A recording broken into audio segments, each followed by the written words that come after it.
About 2.5 miles southwest of this historical marker, a granite monument stands on the site of Rosemont, birthplace and home of Anne Pamela Cunningham, founder and first regent of the Mount Vernon Ladies Association of the Union. Through her efforts, Mount Vernon was purchased by the association in 1858, and Washington's home was restored and maintained for posterity. We're at the home site of Anne Pamela Cunningham, a daughter of Lawrence County who was born on this site in 1814. She was responsible for the preservation and the restoration of Mount Vernon, the home of George Washington. She was the first regent of the Mount Vernon Ladies Association, who had its beginning here in Lawrence County at the Liberty Springs Presbyterian Church. That's where the group of ladies came together to give their donations, and they raised $200 that night. And then in 1856 is when they actually paid for Mount Vernon. They had worked very hard traveling all over the place, and there was a senator that got interested in the project, and he helped give speeches and raise money in order to purchase Mount Vernon as well. She retired from the Mount Vernon Ladies Association in 1874. She needed to come home back here to Rosemont to help her mother, who was ill, with the duties of the plantation. She passed away in May of 1875 here at Rosemont, and she is buried at the Presbyterian Church in Columbia. The Rosemont Plantation was a land grant from the British Crown to Patrick Cunningham, who was Anne Pamela Cunningham's grandfather. The house was built around 1790, and then Robert Cunningham married Louisa Bird from Virginia in the early 1800s. Anne Pamela was born in 1816. She had two brothers. One died as a baby, and then John, her younger brother, served as an officer in the Civil War. Anne Pamela lived here with her mother and father and brothers. She fell from a horse when she was a young girl and was an invalid most of her life. This plantation, they say, we don't know for sure, covered about 2,000 acres here, and had extensive gardens. We think the garden probably began about 1820, and she had a beautiful, beautiful rose garden here. People came from all over the state to see her roses. She bought plants from the Pomeria nursery at Pomeria. The four little plants of boxwood that you can see over there were English box, and they were planted at the corners of the steps, which was the entry into the house. The house would have been located a little bit further back to my left. The alleyway of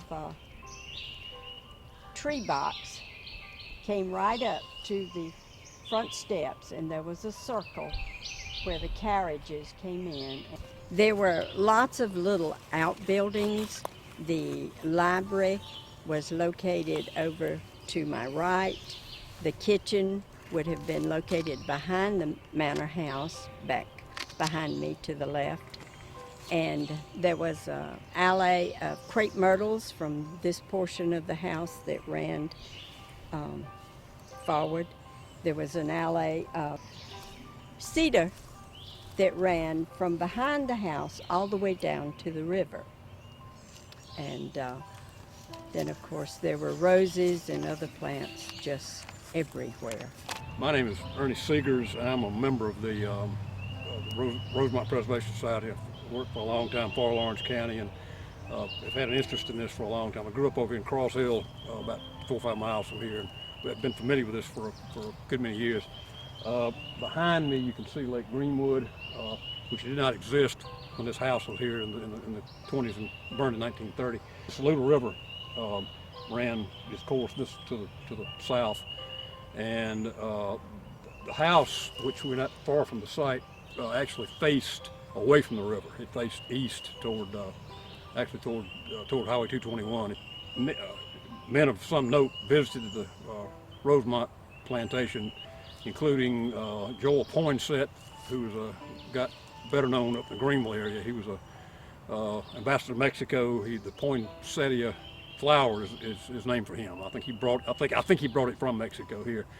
Governor Benjamin Perry, who's also a Greenville County native, visited here, and the Cunningham family was very prominent in this area. This was a working upcountry plantation of several thousand acres back in the day, and in some of the histories I've read, they would take some of their products to Hamburg, which would be west of here, and Hamburg doesn't exist anymore. It was an old Savannah River port right across the river from Augusta. And rather than going toward Columbia with the Congaree and going to Charleston to port, they went toward Georgia and used that as a way to export goods. There is a slight connection between Lawrence County and Greenwood County with Ann Pamela Cunningham. The family during the Civil War was told that Sherman might be coming through this area, so they left their home site, crossed the Saluda River, and went over to Cokesbury in Greenwood County, and they spent a couple of weeks maybe there. And there is a beautiful large portrait of her that hangs in the Cokesbury building. I believe that it was Ann Pamela's nephew who inherited from Ann Pamela, and his name was Hugh Banks, and he added Cunningham to his name. He was related to the Cunninghams, but his name was not Cunningham. But he added it so that he would be a Cunningham relative here on the property. In 1930, the house burned under suspicious conditions. The suspicious nature of the fire has been a point of conjecture around here for a long time in this part of the country. I grew up close to here, and my mother, who lives in Lawrence, is 94 years old, and she grew up toward Lake Greenwood in Cross Hill, even though the lake didn't exist at that time. And they could see across the way, they could see the glow of the fire at Rosemont. There were things from the house that were in the woods, pieces of furniture, and somehow they got from point A to point B. Well, these articles that they found in the woods would have burned in the fire had they been in the house. I think among the people that lived in this area, there was strong suspicion there was foul play involved with the gentleman's death and with the house burning. But the property was purchased by the Niles Clark family of Waterloo, and they kept this particular part of that purchase intact. They decided they needed to do something with it so it wouldn't be so spread out between all their children. And they knew that Miss Libby Rhodes in Lawrence was very, very interested in this property. She had done lots of stories and pictures on it.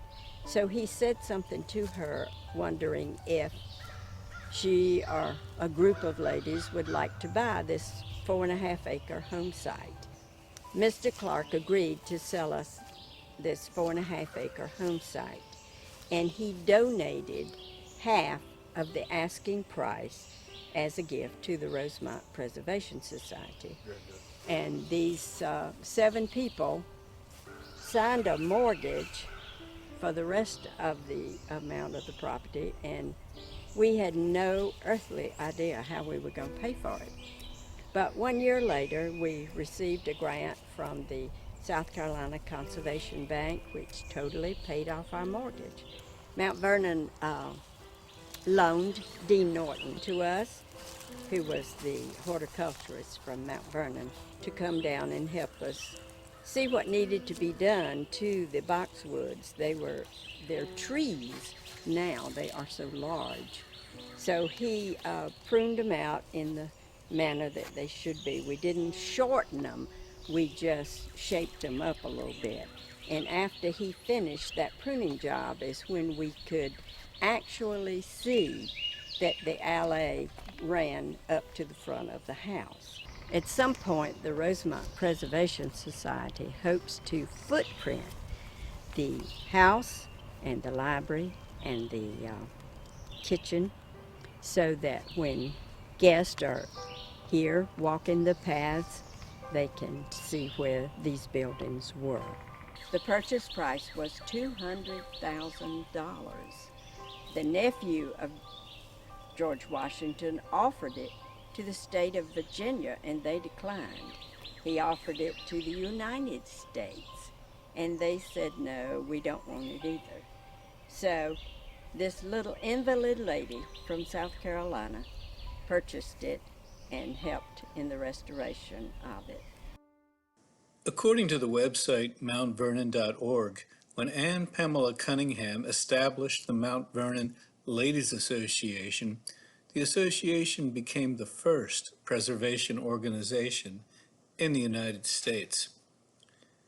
Cunningham was inspired by a sense of patriotic duty to make the bold choice to enter the public arena in an effort to save George Washington's home. Americans had a responsibility to their country and to Washington's memory, Cunningham argued. The first regent was involved in every aspect of the organization, and she proved to be a clever leader who used print media to inspire women to join the Mount Vernon Ladies Association.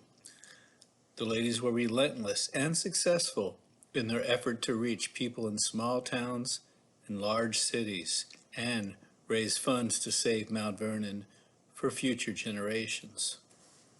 In the spirit of the preservation of Mount Vernon, the Rosemont Preservation Society has been hard at work preserving Rosemont, the home of Anne Pamela Cunningham. In the spring of 2020, the South Carolina Conservation Bank awarded a grant toward the purchase of 123 additional acres at Rosemont. Mr. and Mrs. Richard and Evelyn Clark Lorenz donated 25% of the purchase price of 117 acres in the spring of 2020. Mrs. Adrienne Mars, former Vice Regent of Wyoming, donated a very generous amount for the Rosemont expansion.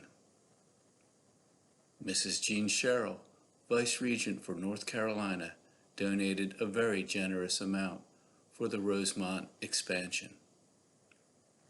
In addition, many individuals helped get the Rosemont Preservation Project off the ground with donations of $1,000 or more.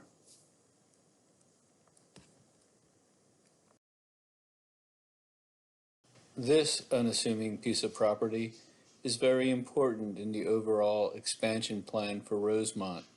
According to Rosemont Preservation Society board member Jim Meeks, this area will be used for parking, and it is the only location that would not interfere with the home site. From this parking area, there will be two paths. The first path will run about 1.25 miles, and it will include walking paths. The second path will be a short walk to the home site. Entrance way down to the home site. Down this road, they park and they could walk on down, and you could have your signs or whatever telling some stories. And this was the alley lined with boxwoods, and it's still here, and minimum 150 years old. Carriages come up here, drop folks off, and this is with the older large boxwoods that flanked each side of the driveway coming up. One of the original trees, Jose orange they call it, better known as a horse apple. They used it too. Also, it's got bramble thorns on it, almost like a black locust, and they used it a lot of times for actually fencing before they had wire fence and all. Then it's got fruit, like I said, not quite as big as a grapefruit, and horses, they say, love it, but never tried it.